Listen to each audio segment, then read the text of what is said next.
Hello, my dear students. A very good morning to all of you. Who likes curd rice? Oh, everyone? Very nice. Curd is very healthy for us. Do you know how curd is prepared? We take milk and add something and keep it overnight. Next morning, we get curd. So, have you wondered how this conversion occurs? Yeah, the changes occurs due to lactobacillus bacteria. What it is? Lactobacillus bacteria. This is a living organism. It converted a milk to curd. But can we see lactobacillus with our naked eye? Can we see?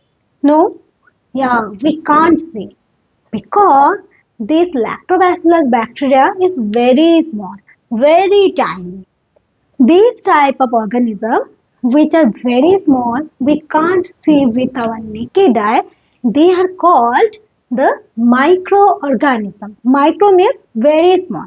Microorganism. So today we are going to learn about microorganism.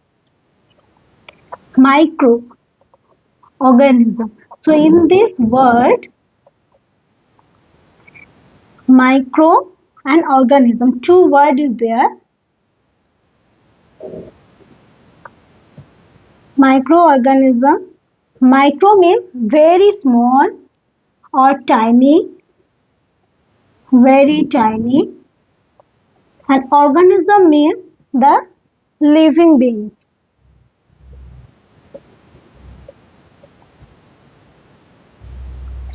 Living organism.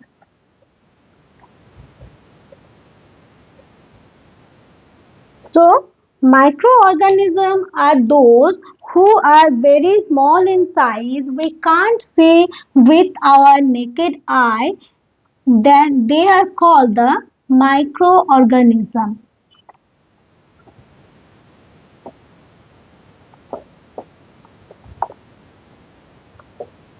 Microorganism can be seen in everywhere, okay, in everywhere around us. Like we can find them in soil, water, air, and hot spring also, snow mountain also, and even in our body. In our body also there are some microorganisms.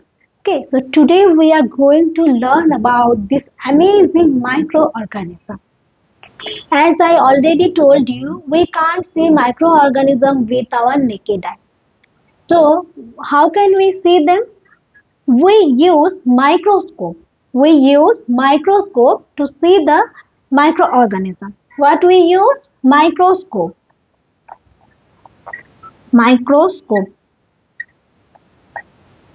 So, now the question arises, what is microscope? Microscope is an instrument that can enlarge any object more than 1,000 times.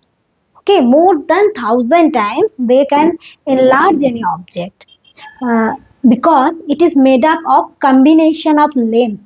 That's why its magnifying power is very high, and we can see the microorganism with the help of microscope. So it is the more than 1,000 times, 1,000 times the magnifying power. Okay, the magnifying power is very high.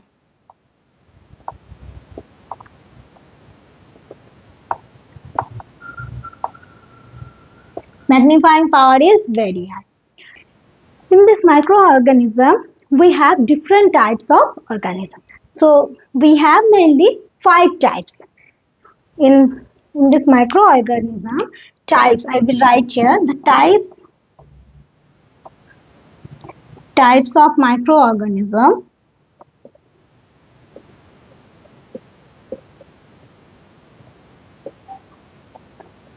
We have 5 types. First one is bacteria.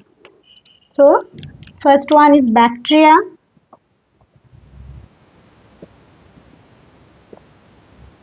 Second one we have fungi or fungi. Third one is algae. Fourth one is the protozoa.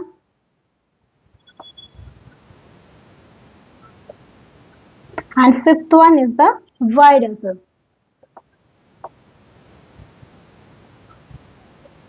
So we have mainly five types of microorganisms. Today we will learn each and every type of organism in detail. Microorganism. We have mainly five types of microorganisms: bacteria, algae, fungi, protista, and viruses. Bacteria are the unicellular, that means single cell organism. Here you can see different types of bacteria. The examples are Lactobacillus, Rhizobium. Algae can be both unicellular or multicellular. They are plant-like organisms. They have cell wall and chloroplast. As they have chloroplast, they can prepare their own food.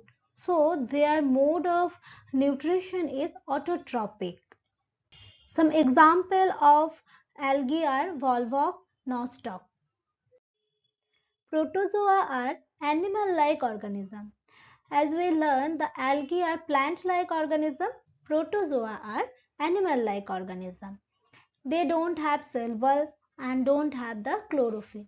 That's why their mode of nutrition is heterotrophic. They take nutrient from the other organism. Some examples are amoeba, paramecium. Next comes our fungus.